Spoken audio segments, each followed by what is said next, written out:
Capítulo 7. A fortuna de Mr. Bennet consistia quase que exclusivamente de uma propriedade que lhe rendia 2.000 libras por ano. Infelizmente para as suas filhas, esta propriedade estava legada a um parente distante, pois não havia herdeiros masculinos diretos e a fortuna da mãe, embora suficiente para sua situação na vida, mal bastava para suprir as deficiências da fortuna do pai. O pai de Mrs. Bennet tinha sido um advogado em Meryton e lhe deixará 4.000 libras. Ela tinha uma irmã casada com um certo Mr. Phillips, que fora empregado do sogro e o sucedera no negócio. Tinha igualmente um irmão estabelecido em Londres com um respeitável ramo de comércio. A aldeia de Longbourn estava a apenas 1 milha de Meryton. Essa distância convinha perfeitamente às moças, que gostavam muito de passear nesta última localidade, 3 ou 4 vezes por semana, para visitar a tia e a loja de uma modista, que ficava situada no caminho.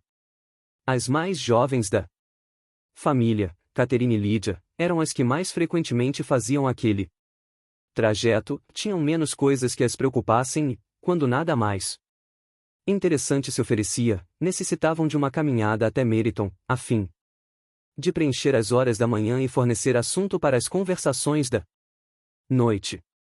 Por mais suficientes que fossem as novidades que encontrassem pelo caminho, sempre conseguiam extrair algumas da tia.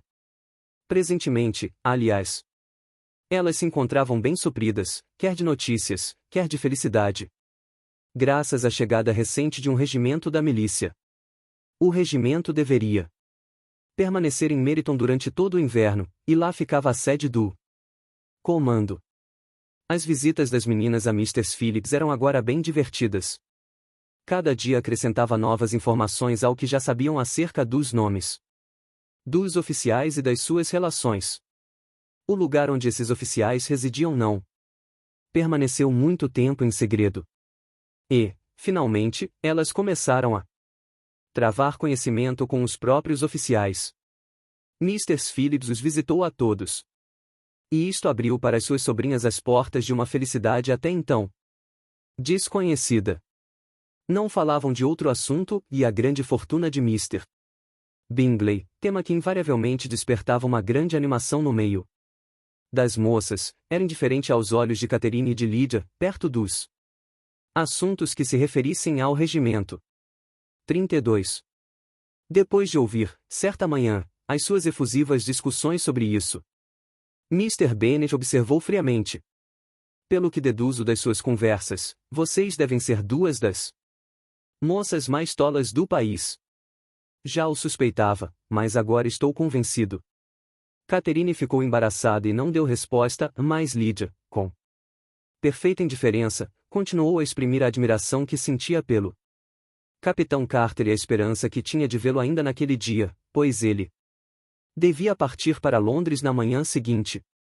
Espanta-me, meu caro, disse Mrs. Bennet, a facilidade com que você diz que as suas próprias filhas são tolas.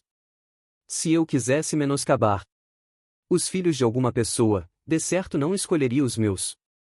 Se minhas filhas são tolas, espero nunca me iludir a este respeito. Sim, mas acontece que todas são muito inteligentes. Este é o único ponto, e disto eu me gabo, sobre o qual não estamos de acordo. Eu tinha tido esperança de que os nossos sentimentos coincidissem em tudo, porém, sou obrigado a diferir de você neste ponto. Acho que as nossas 2 filhas mais moças são excepcionalmente tolas. Meu caro Mr. Bennet, você não deve esperar que as meninas tenham o mesmo juízo que o pai e a mãe. Quando atingirem a nossa idade, asseguro-lhe que não pensarão mais em oficiais. Lembro-me do tempo em que eu gostava também de uma túnica vermelha, e, aliás, no fundo do coração, ainda gosto. E se algum jovem coronel com 5 ou 6 mil libras por ano pedir uma das minhas filhas, eu não lhe a recusarei, achei o coronel Forster muito distinto no seu uniforme, no dia em que estive na casa de Sir William. Não é? Gritou Lydia. Minha tia contou que o coronel Forster e o capitão Carter não estão mais indo tão frequentemente à casa de Miss Watson, como faziam logo depois que chegaram. Minha tia os vê agora.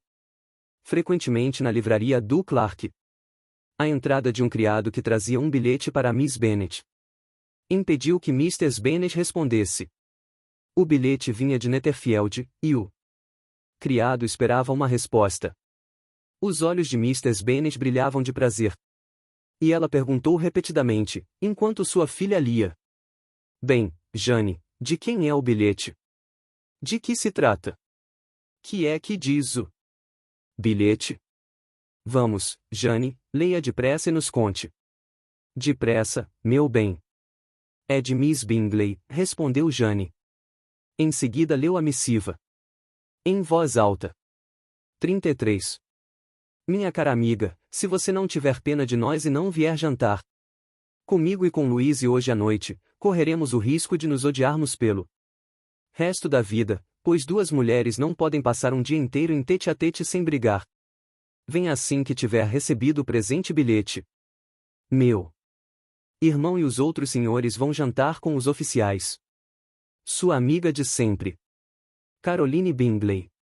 Com os oficiais. Gritou Lydia. Por que será que a minha tia não nos disse isto? Vão jantar fora, disse Mrs. Bennet, isto é realmente uma pena. Posso usar a carruagem? Perguntou Jane. Não, meu bem, é melhor você ir a cavalo, pois parece que vai chover, e neste caso você terá que pernoitar lá. Seria um bom plano, disse Elizabeth, se a senhora tivesse a certeza de que eles não se ofereceriam para acompanhá-la de volta. Oh, mas os cavalheiros terão que usar a carruagem de Mr. Bingley para ir até Meryton, e os Hurst não possuem cavalo para a sua. Eu preferia ir de carro. Mas, meu bem, seu pai não pode dispensar os cavalos. Eles são necessários para o serviço da fazenda, não são, Mr. Bennet? Eles são precisos para a fazenda muito mais vezes do que consigo obtê-los. Mas se precisar deles hoje, disse Elizabeth, o projeto da minha mãe estará realizado. E conseguiu afinal extorquir do pai um atestado de que os cavalos estavam ocupados. Assim Jane foi obrigada a ir a cavalo e sua mãe acompanhou até a porta, com muitos prognósticos alegres de mau tempo. Suas esperanças foram correspondidas. Não havia muito que Jane tinha partido, quando começou a chover fortemente. Suas irmãs ficaram inquietas por Jane, mas a mãe ficou radiante. A chuva continuou durante toda a noite, sem parar. Jane de certo não podia voltar. Foi uma feliz ideia que tive, disse Mrs. Bennet mais de uma vez. Como se lhe coubesse também a glória de ter feito chover. Entretanto, foi só na manhã seguinte que ela compreendeu até que ponto o seu plano tinha 34. Sido feliz. Mal terminara a primeira refeição, quando o criado de Netherfield trouxe o seguinte bilhete para Elizabeth. Minha querida Lisa, sinto-me muito indisposta esta manhã, e creio que isto é devido ao fato de ter me molhado muito ontem à noite. Meus amigos se recusam a deixar-me partir enquanto não esteja melhor. Insistem também para que eu chame Mr. Jones. Portanto, não se alarmem se ouvirem contar que ele veio ver-me. E a não ser dor de garganta e dor de cabeça, não tenho nada demais. Sua, etc. Bem, minha cara mulher, disse Mr. Bennet, depois que Elizabeth acabou de ler o bilhete em voz alta, se a sua filha caísse gravemente doente, se ela morresse, seria um conforto saber que foi tudo para conquistar Mr. Bingley e por ordem sua. Oh, não tenho medo de que ela morra. Ninguém morre de um pequeno resfriado. Ela será bem tratada. Enquanto estiver lá, tudo vai muito bem. Eu iria vê-la se pudesse usar a carruagem. Elizabeth, sentindo-se realmente ansiosa, tinha decidido ir ver a irmã. Embora a carruagem não pudesse ser usada. Mas, como não sabia montar, a única alternativa era ir a pé. Que tolice, gritou a mãe, ir a pé com toda esta lama. Você chegará lá num estado lamentável. Chegarei lá em estado de verjane e isto é tudo o que desejo. Isto é uma indireta para mim, falou o pai, para que eu mande buscar os cavalos? Não, de modo algum. Não me importo de ir a pé. A distância é curta quando se tem um bom motivo, apenas 3 milhas. Estarei de volta para o jantar. Admiro a atividade da sua benevolência, observou Mary. Mas cada impulso ou sentimento devia ser guiado pela razão. E, no seu modo de ver as coisas, o esforço devia ser sempre relativo ao fim que a gente se propõe a alcançar. Iremos juntas com você até Meryton, disseram Catherine e Lydia. Elizabeth aceitou a companhia e as 3 moças partiram juntas. Se andarmos mais depressa, disse Lydia enquanto caminhava, talvez ainda cheguemos a tempo de ver o capitão Carter antes da partida. 35. Em Meryton as moças se separaram. As 2 mais jovens se dirigiram para a residência da esposa de um dos oficiais e Elizabeth continuou sozinha, atravessando campo após campo, pulando cercas e saltando por sobre poças d'água, com impaciência, e afinal encontrou-se a pouca distância da casa, com os tornozelos doídos, as meias sujas e o rosto corado pelo exercício. Foi introduzida numa sala de almoço onde todos estavam reunidos, com exceção de Jane. O seu aparecimento causou bastante surpresa. Mrs.